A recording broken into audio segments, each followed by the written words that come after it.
Well, the time has almost come. Hello again there, friends and fans. Raptor here, and welcome back to Sid Meier's Civilization 7. You've been seeing it all over the channel and all over everywhere, and the hype and excitement is real. So today, I thought we would start by making a little video on how to get started in Civilization 7. Hello again there, friends and fans. Yeah, Raptor here again for even more as we're playing the Founders Edition of Civilization 7. So thanks to them for sponsoring today's video. 2K and Firaxis teaming up to sponsor a whole slew of awesome videos here to showcase the game and different ages such as the Age of Antiquity, the Age of Exploration, and the Modern Age 2, as well as, of course, this little tips video. So thanks to them for that. I'm going to show you how to get started here in the game and basically fire up a standard game of Civ and show you some of the different options, but I won't be able to show you all the nations and leaders just yet. All the civilizations and leaders haven't yet all been revealed, so we'll be, kind of showing you that in the future. So make sure you subscribe and hit that like button, and thank you again for watching, everybody.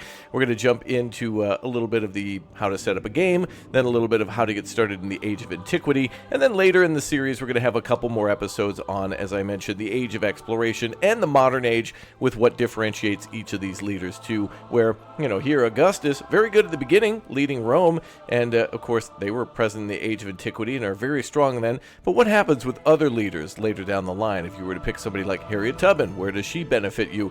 Well, obviously it's a little later in the game because she's a little later in history, but we'll go over that a little bit later. Later, soon later. Alright, remember folks, this game is coming out on the 11th of February 2025 for everybody, and there's also a little additional deluxe edition that you can get that comes a little earlier on February 6th. So again, check down below in the description to get this game today and to learn more about all the different packs and editions and what the release dates are. So more info for all of you down below in the description, link down below in the description. And without further ado, let's jump right in to Sid Meier's Civilization 7. Let's go! Well, we're going to do a classic run here today. No better leader and no better nation for the Antiquity Age than Rome and the Romans. Here we have Augustus of Rome in the Antiquity Age is where we'll be starting, but in Civilization 7 you'll be able to choose one of three ages to begin it. You could either do in the Antiquity Age, the Exploration Age, or the Modern Age, to where when you start in the Exploration or Modern Age, you can get an advanced start mode, which allows you to play some of your cities and towns beforehand, as if you'd been playing since the very beginning.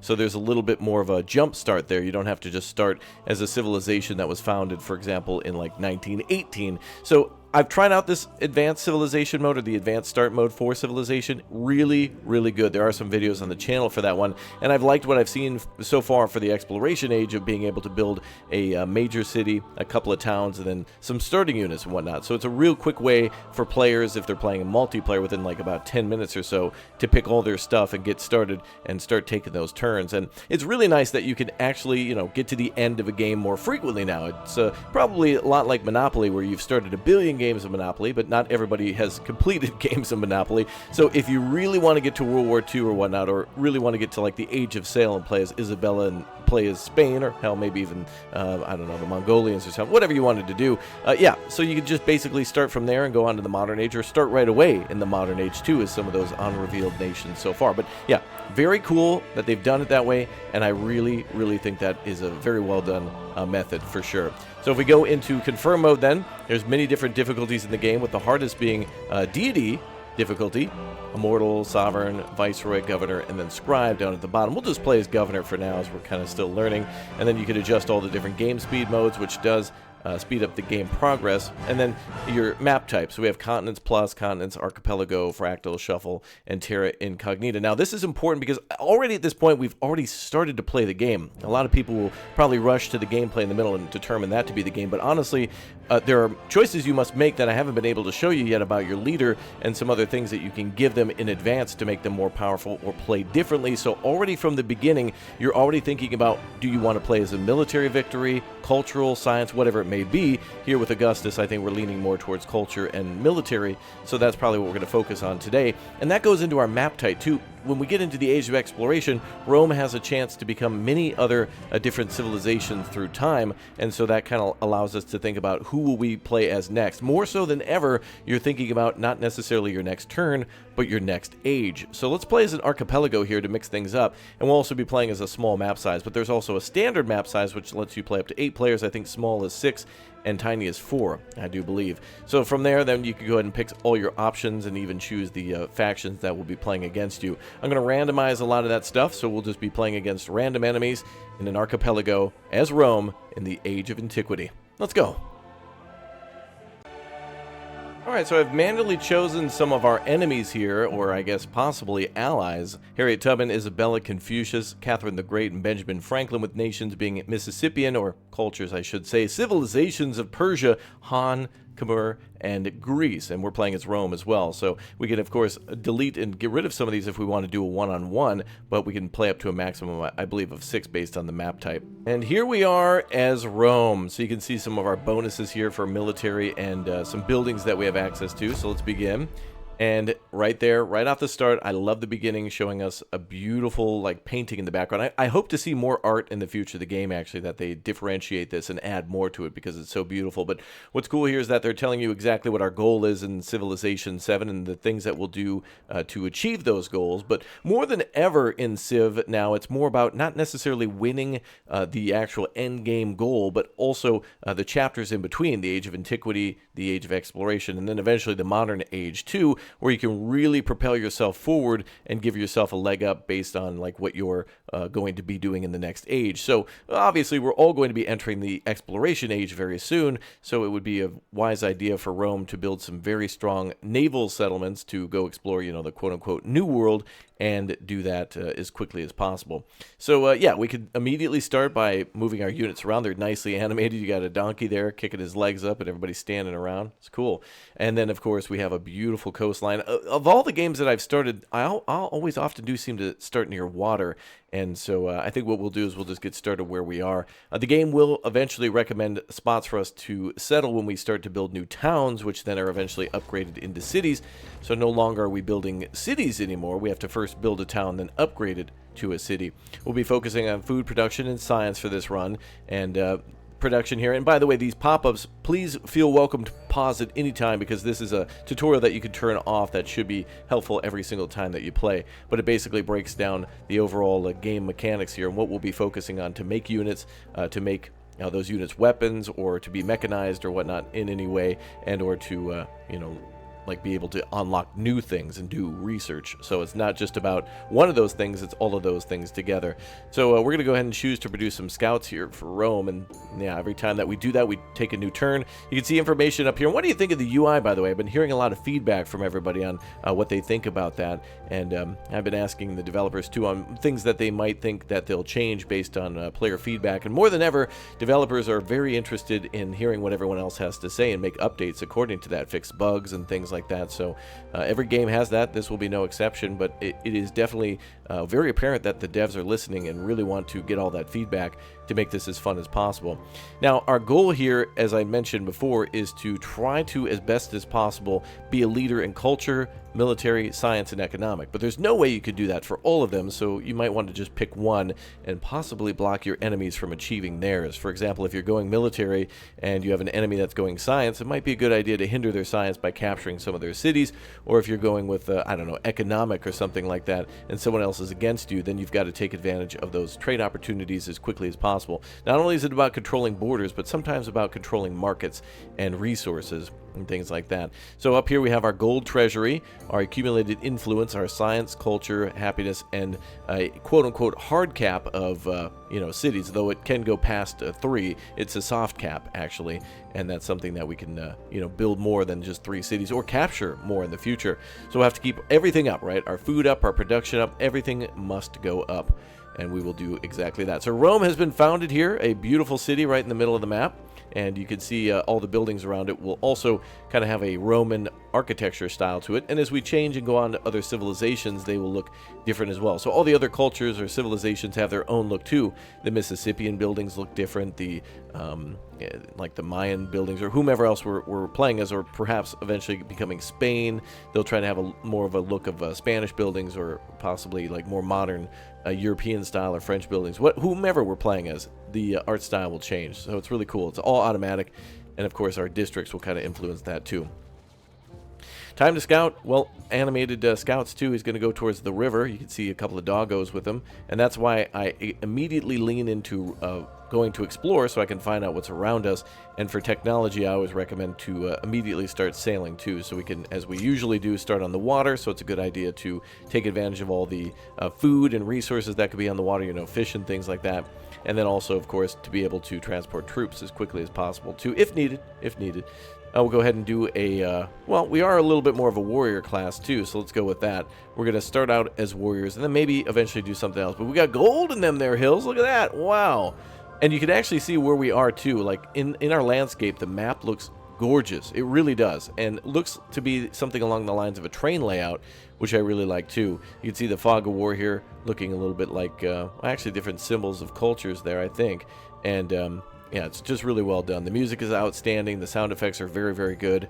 The landscape, like near the shoreline, looks beautiful too. You can see, you know, like some actual seaweed down there flowing around, as well as fish swimming, and the rivers are also navigable too. So that means that Rome here has a chance to actually be able to ship ships downriver or upriver too. There could be a big lake or something up there as well. So these are now areas where the enemy either has to cross or can attack us too, or we could launch ships that way as well. Something to consider. It could also flood too. There's volcanoes in the game that could do damage, as well as thunderstorms and some other things as well. So what we're going to focus on first is food, and I think the best thing to do for us would be to expand closer to the shoreline, and we'll expand out that way as well, because we're going to have a lot of troops and they're going to be hungry. Now with our scouts, we're also going to want to look for some buildings where we can get some bonuses, and also to explore the landscape to see where we're very defendable. Although we have a river here that comes down the middle, we also have some beautiful mountains that protect us a bit, and you could absolutely build a capital or a city or something that's really well defended by all of the terrain and landscape around. Well, we've got a discovery there. Okay, so they want us to go out there and find out what this thing is. It's called a coastal edifice, and we're going to go out there and find what that is in our next couple of turns here. And we're also going to get our new scout as soon as he is deployable, which he is, deployed out and looking around the map. So let's go ahead and grab that scout if we can. Actually, are we making... Oh, I thought I did two. I usually like to do two. I thought we got one for free. Regardless, though, it is a good idea to have military units, because if you're playing on a harder difficulty, independent nations will really be ravenous. They're very dangerous. There's essentially these city-states out there, little settlements that may have their own armies and their own scouts, and they'll go out and try to find you and what you're up to. So you definitely want to keep an eye on them, and keep an eye on them before it's too late. There we go, an independent village. Look at the timing of that. Now, luckily for us, Susa here, is that the guy who invented the tuba? Anyway, we can befriend these guys with our influence, which we're gaining 10 every turn, and eventually we can make these guys a very powerful ally to where we can recruit their soldiers to fight for us, or we might be able to destroy them. There's many options to either team up with them or whatnot, but the fact that they're actually kind of friendly towards us, where it says relationship friendly, is good for us. So they're not going to cause too much trouble. But on a harder difficulty, oh boy. Yeah, everything, this is kind of a third-party neutral, so if you were playing multiplayer, even this is controlled by the AI, so there's still something to consider when it comes to that. Let's go ahead and scout to their south, and we'll try to kind of loop around our initial settlement here, and try to build a settler unit as quickly as possible, so we can go out there and make some more towns. We're also going to expand towards the water, as I mentioned. We will get a little bit of gold by going out that way, too, so we're gaining a little bit of gold each time that we expand and build things out there. So let's go for that. There we go. A little fishing boat out there and a nice little looking farm. Love the look of the farms. Can't wait to see more of the modern buildings as well. I haven't seen everything from this game, although I've been playing it a lot, but not as much as I want to. I'm kind of somewhere between the lines of wanting to show you guys every single thing that I do, and then on the other hand, selfishly experiencing it for myself. But I'm resisting that. I'm trying to show you everything that I've been playing over on the channel for the last couple of weeks. So it's been nice that the developers have given us such an early look, but there's also still some secrets that we'll be showing in future videos too. So don't forget, I'll be unveiling some never-before-seen, civilizations, and also some never-before-seen gameplay for the modern era and whatnot. So you'll be seeing that on the channel very soon. And we have ourselves some deer here, so we have hides and also jade too. So cool. And elephants, apparently, snow elephants, and then iron there too. Wow, foreign leaders. Hey, we've made our first discovery of another leader. Queen Isabella of Persia, I believe. Yeah, great voice acting in this game too. It's a curious thing to see how they would have tried to get some of the earlier languages, ancient languages, and how they would get voice actors for those. Some languages have been around for a long time, but the dialect changes over time, or words change, and accents and things change. Everything changes. So cool to see how they had to go back to that.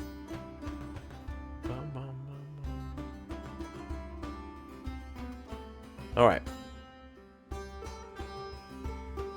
So I think what we could do here is we have an option to spend some of our points on either befriending and, like becoming friends or enemies with these folks right at the get-go. We could go neutral and spend nothing, or we could adjust it based on, like later decisions, right? So we could be friend now, and then we could be an enemy later. I think right now we'll try to, we'll be friendly with Isabella, and then maybe we could work together on some sort of a goal. She was rather nearby, so that's good. And then this goes on to talk about relationships, both diplomatic, and we could also do sanctions too, so we can denounce. We could also work on endeavors, like I mentioned before, scientific, but also here cultural exchange, and then also enact open borders. And I think we could do things like trade and see our details about them too, so you can see what her government type is, or what her bonuses are as a leader, and also bonuses for the Persian Empire. So remember, you got your leader, which is kind of separate from your civilization, and that's kind of what makes things flow. Regardless, we're going to now be friends with the Susan of the Elamite people. Oh, I guess they're the Elamites, but I'll just call them Susa. We'll just refer to them as that. And we're going to work towards really trying to be a good friend with them, and maybe use them for military units too. So then we'll have another faction working on military for us, or with us. So that'll... oh,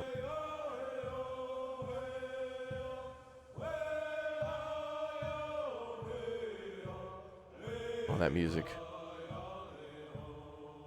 The music in this game is really good. Based on whatever culture you discover, I think the music might change. And so we get to hear a lot of different civilizations rather than our own. Honestly, I think Rome, like hearing a Roman theme all the time, would eventually get boring. So as we go through the ages and as we go through different civilizations, at least things get mixed up. That's good. Add some flavor, y'all. Is this guy blocking us? Yeah, that's what happens about these mountain passes. I'm going to go back that way and see if we can meet with our army commander then and keep everybody together in one unit. Just in case we get into trouble, which will eventually happen. We'll go back to land here. But we've discovered yet another landmass to the west. But who knows how far that goes.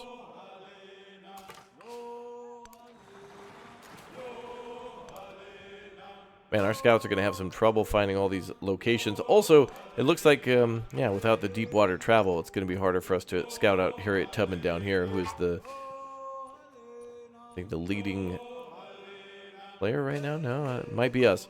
Although Persian has a 4-city limit, so that's cool. Now we're going to focus on trade and training, production.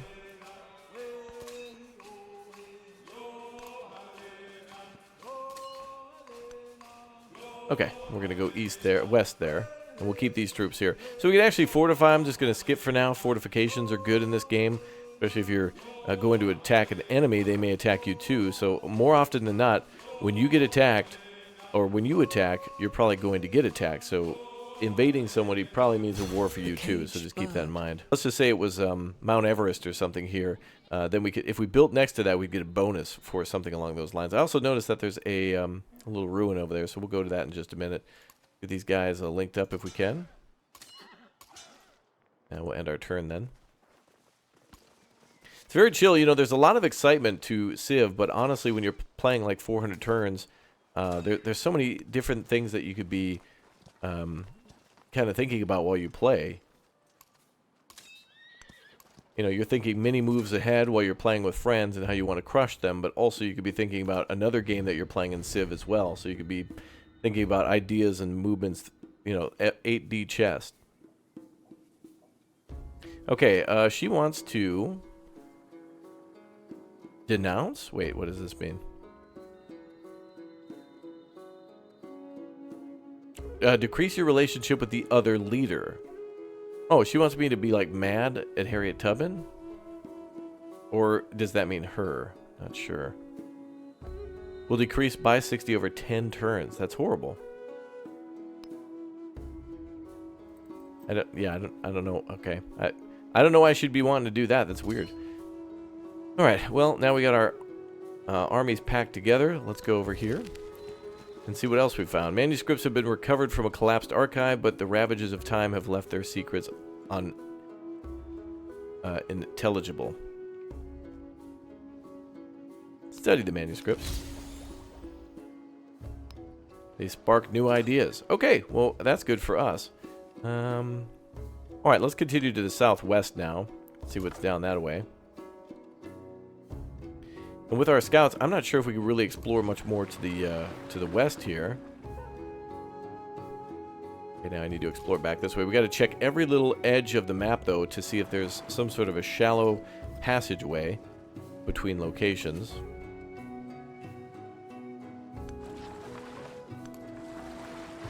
Crazy out there's all these little islands, huh? Archipelago is a lot more interesting to look at, but I think in terms of if you're trying to build giant cities and big militaries, you're going to want to do something that's maybe a little more landlocked. Oh, here's a hostile nation. Hostile tribe there, which could be from the lower left corner. So we will immediately try to move in and take that guy out if possible. Kind of nice that you know at least that they're hostile and can keep an eye out for them with minimal effort. I mean, they make it pretty clear that that's somebody to look out for. Now let's keep going to the west. Oh, but we are finding lots of great resources. Lots of dyes, fish, and then even horses and camels out on these islands, too. Ah, here we go. Ooh, a salt deposit there. Okay. Now we're exploring southeast and northwest on the map. And we're moving those military units wherever we can. And finally, our first settlement unit is ready after all that time, finally.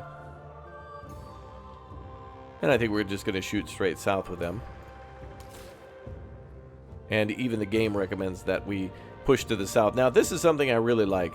A couple of things that are very good for new players here is that as I've been clicking this in the lower right corner, this is basically telling us each and every time before we go to end our turn, it's kind of going through a checklist of you need to move this unit, you need to select new research, you need to tell a city to produce something or to train a unit, and that's really nice for new players who might not know what they should be doing. This is a real good way to make sure everything is kind of accounted for and that you've made all the moves that you need to. But in addition to that, you know, labeling areas of the map which might not be great for resources, kind of tallying up what area is good for settling a city and showing you exactly maybe where you should place that city too. So anywhere in the kind of, we'll just call this the green area is good, but they're really recommending that we build there particularly. And then of course red area is not so good and yellow are okay. But you know, there might be a reason where you might want to build a city even in a red area to maybe block another player, or you got a plan or something like that. Oh, okay, we got a scout over there. Gonna see if we can attack them soon. Gonna attack all hostiles. We are. Oh, there it was. There we go. Okay, so we got a hostile tribe there that might cause us problems. And this game actually has crises that happen at the end of an era and the beginning of a next for an age. So, like, for example, when we get close to the end of this one, we could get invaded by, like, Vikings or something like that. Tons of hostile barbarians may show up on the map, and so everyone's going to have to work to fight them. And huge numbers of them that have already been killed off can instantly return. So it's kind of a good idea never to let your guard down in this game. Could always be a problem if you do that. Oh, and we got another hostile tribe there. Yeah, always keep an eye on things and always keep a military. Always work on protection. All right, now time to work on civics and other cultural things. But we are going to scout. I'm going to move south here. Looks like I don't see these hostile villages or any of the hostile units really working on the water very often. They seem to stick inland, so if you need to bypass them, go for the water. It looks like us and Isabella are kind of working the same plan here. She's also got a unit there, a scout for the Persian Empire, working its way to the west. We're about ready to build our first new city. Yep, that unit's still moving. Let's continue to go south with our boat. Uh-oh. Our army is surrounded. Man, they really moved around us quickly. All right, we've got hostiles, y'all. Time to fight. Let's see if we can maybe take these guys out. I think we're forced to stay put for now. I don't want to fortify. I think that'll take too many turns. We could eventually get a kill and then invest in that, though. Let's stay put. They're likely going to attack.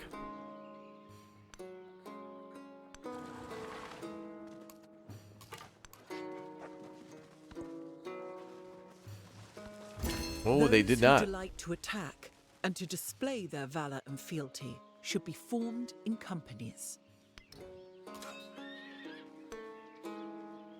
We're not able to attack that nation yet. Maybe they have to attack us first. Ah, Confucius. We'll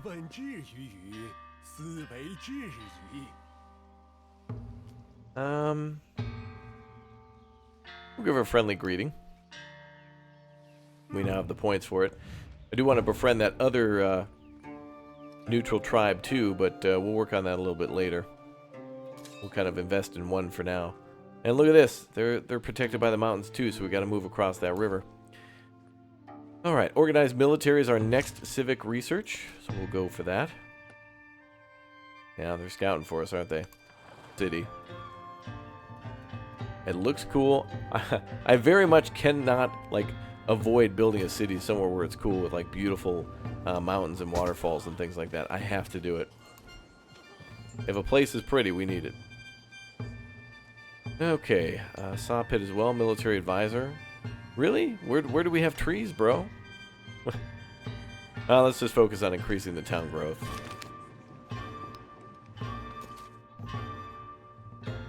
Absolute banger music. The music is really, really good. Games lately have just been having amazing soundtracks. A lot of effort put towards trying to keep traditional instruments and sometimes traditional songs, but then just modernizing things and not making it sound modern, but making it sound updated, closer to, I don't know. There's a great deal of respect, not necessarily in trying to perfectly preserve, but to bring it, to bring new life into it, but not to change it, you know? Really nice. Picking that will give us a pasture. Picking this will give us a farm. We'll go ahead and do another farm there since we do have that granary there. So that'll give us a bonus. We should do that. That was our plan originally. But plans also do change. Lots of minerals down here too. More wine. Looks like a scout up there by the iron mine. I think it was a good idea we bought that military unit.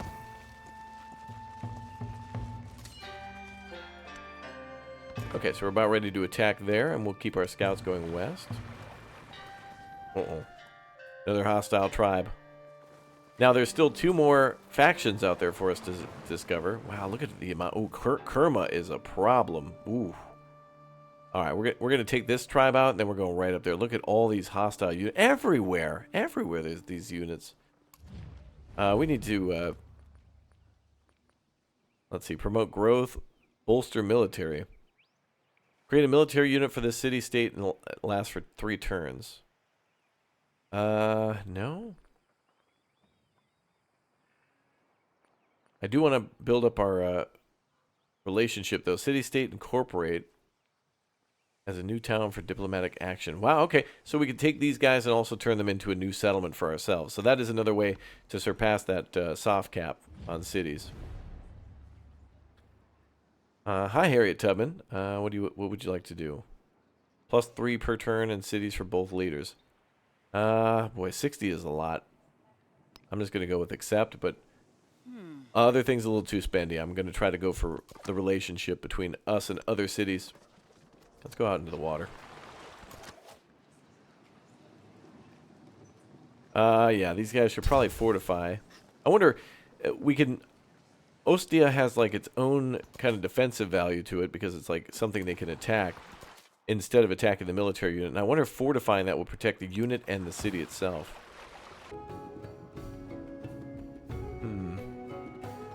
I don't know if I want a settlement so far away. In retrospect now, there's a lot of good resources there. But it's kind of like a lot of nothing going on there. It looked good, but I think we'll make another choice. We'll go maybe to the... oh boy.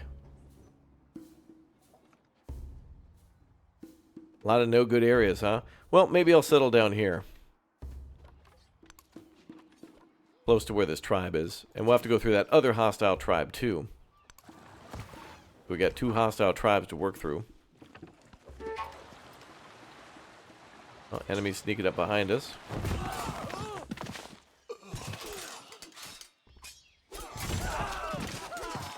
Spearman launching another attack. Okay, so we're basically going to work on taking out this settlement, and then working on this settlement, all the armies around it, and then also continue to make military units. Wow, look at all the guys trying to attack our city. Those slingers are doing a good job, though. They can stay inside that city and keep shooting.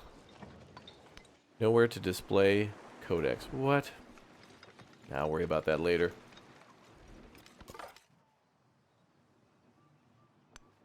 Excellent. So I really like Rome. I think if we're going to play as other military-focused nations in the future, Rome is a really good one to start with, as well as maybe Greece and Egypt, where they might not have as much of a focus on military as Rome, but they're still very good for kind of leaning towards military, but having other bonuses too. Like Rome does have that plus culture.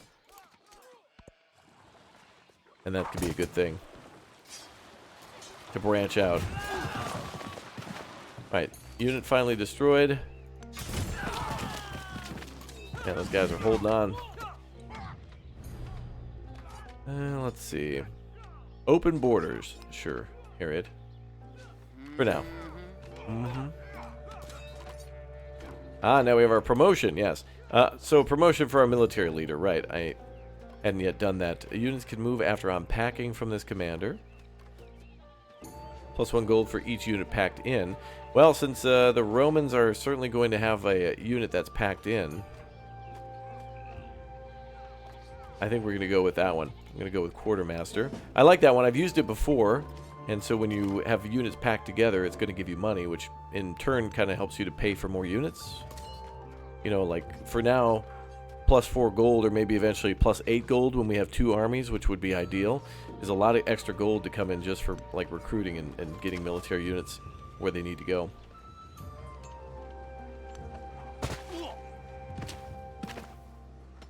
Those guys want our city. They're not going to get it. They're all over though. Look at where these guys are. They're everywhere. We're going to need to get this unit out of here though. They could attack it. It's actually on the ocean now. On the river. The naval unit. We'll go that way and actually try to settle over here first. Honestly, not a lot of great spots to settle, but it's usually better opportunities than this. I think we got shaken down a bit on the start, but we're good.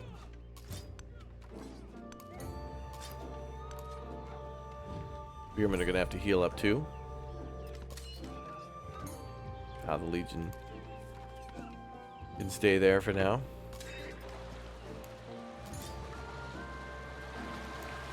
And we can switch the Spearmen out with the Warriors, since they're getting a little tired. And we can have the Warriors come in. They're not in great shape either. The Warriors are definitely taking a beating. These Warrior cultures are really powerful, these guys. All right, Confucius, I'll take that for 60. Extra food. Very good stuff. Ooh, who is that? Someone pulling up quick to see us. Oh, it's looking rough for Rome. We've got enemy military around us, but also friendly military around us too. It's feast or famine when it comes to survival here. But where would we go next, I think? Where should we go for the exploration age? I certainly would like to explore options for a more militaristic society that would open up in the exploration age and then towards the end too. We'll have to find out which cultures really have something similar to Rome's start so we can really take advantage of where we've started so far. And so far, so good. Good playthrough. It's a good first look, don't you think? That's how it goes. Thank you everybody for watching today's sponsored video. Again, thanks to 2K and Firaxis for sponsoring today's video, and thanks to all of you for watching. I hope you enjoyed our tips and tricks, but there's much more to learn and much more to show, so let me know what you want to know down below. Hope to see you all next time, and thank you very much for watching.